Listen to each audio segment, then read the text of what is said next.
Hello दोस्तों, आज हम आपको कहानी बताने वाले हैं सीता माता की, जिसको नित्य नेम करने से आपके धन के भंडार भर जाते हैं। यह कहानी सीता माता ही है। श्री राम इसे सुना करते थे। एक दिन श्री राम भगवान को किसी काम के लिए बाहर जाना पड़ गया, तो सीता माता कहने लगी कि भगवान, मेरा तो 12 वर्ष का नित्य नियम है कि अब आप बाहर जाएंगे तो मैं अपनी कहानी किसको सुनाऊंगी। श्री राम ने कहा कि तुम कुएं की पाल पर जाकर बैठ जाना और वहां जो औरतें पानी भरने आएंगी उन्हें अपनी कहानी सुनाते रहना। सीता माता कुएं की पाल पर जाकर बैठ गई। एक स्त्री आई, उसकी रेशम की जरी की साड़ी पहन रखी थी और सोने का घड़ा ले रखा था। सीता माता उसे देखकर कहती है कि बहन, मेरा 12 वर्ष का नित्य नियम है। पर वह स्त्री बोली कि मैं तुम्हारा नित्य नियम सुनूंगी तो मुझे घर जाने में देर हो जाएगी और मेरी सास मुझसे लड़ेगी। उसने कहानी नहीं सुनी और चली गई। उसकी रेशम जरी की साड़ी फट गई, सोने का घड़ा मिट्टी के घड़े में बदल गया। सास ने देखा तो पूछा कि यह किसका दोष है, अपने सिर पर लेकर आई है। बहू ने कहा कि कुएं पर एक औरत बैठी थी, उसने कहानी सुनने के लिए कहा था, लेकिन मैंने उसकी कहानी नहीं सुनी। बहू की बात सुनकर अगले दिन वही साड़ी और घड़ा लेकर सास कुएं पर आ गई। सास को वही माता सीता बैठी मिली तो माता सीता ने कहा, बहन मेरी कहानी सुन लीजिए। सास बोली कि एक बार छोड़, मैं तो 4 बार कहानी सुन लूंगी।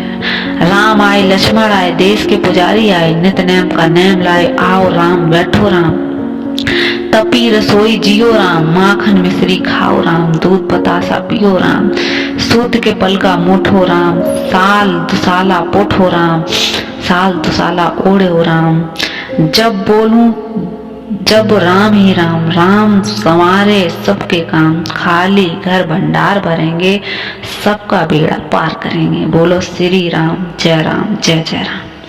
सास बोली कि बहन कहानी तो बहुत अच्छी है। कहानी सुनकर सास घर चली गई और उसकी साड़ी फिर से रेशम जरी की बन गई, मिट्टी का घड़ा फिर से सोने का बदल गया।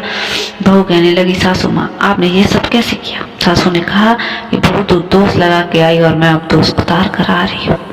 बहू ने फिर पूछा कि वह कुएं वाली स्त्री कौन है। सास बोली कि वह सीता माता थी, वह पुराने से नया कर देती है, खाली घर को भंडार से भर देती है, वह लक्ष्मी जी का वास है, आदमी की जो भी इच्छा हो उसे पूरा कर देती है। वह बहू बोली ऐसी कहानी मुझे भी सुना दो। सास बोली ठीक है तुम भी सुनो, और सास कहानी शुरू करती है।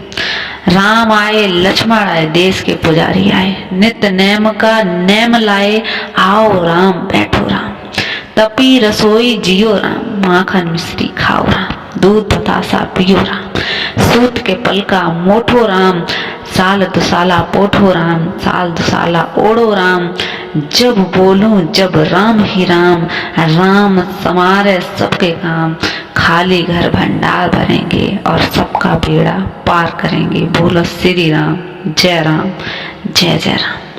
कहानी सुनकर बहू बोली कहानी तो बहुत अच्छी है।